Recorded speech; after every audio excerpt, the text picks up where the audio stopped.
Kayak ngono gending serampat. Atau gak ora kira ketua rata tayupan. Kayak kowe tau-tayupan ae. Piye to iki? Pramugari tayub sak Jawa Timur iki sapa nek gak aku?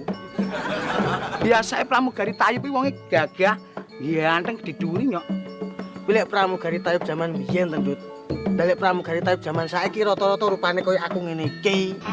Lek pramugarine kaya awakmu terus kledeke kaya apa, Ya koyo aku ngene iki to.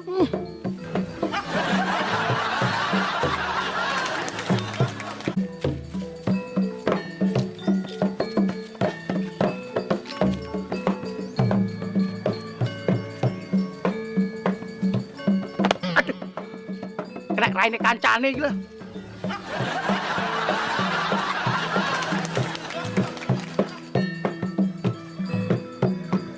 Bakal suket mau pakai gending serampat, apa gak suket gending liyane to?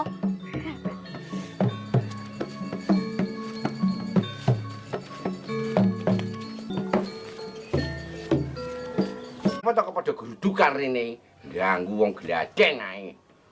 Lah kok gladen barang parep tanggapan, Mbah? Piye to iki?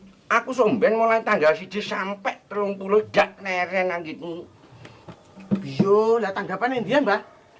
Sing mulai tanggal 1 sampai 7 kuwi tanggapan ning Bojonegoro. Lah sing mulai tanggal 8 sampai tanggal 15 kuwi ning Jawa Tengah.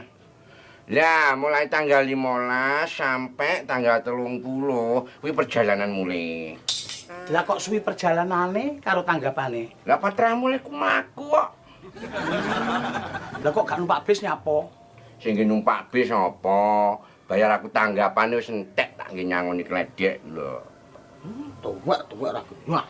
Kowe ngomong apa? Tak luwo gandeng cangkemmu lho engko. Marai sampean yo ngono lho, Mbah. Wis tuwek kaya wedokan. Mbok sing nom-nom ngene iki dipikir. Kene maksud tuwek sik bejaji le iso nyukupi. Lah timbang dapuramu kuwi nom apa? Nom kaya kere ra gablek apa-apa nganjah sapa sing gelem karo kowe.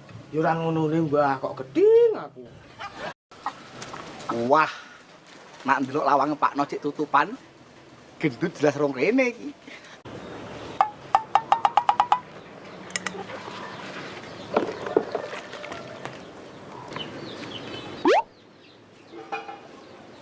Nduk, engko nek wis bar kura-kura, pake kelakno kates ya. Lah enak ora apa-apa.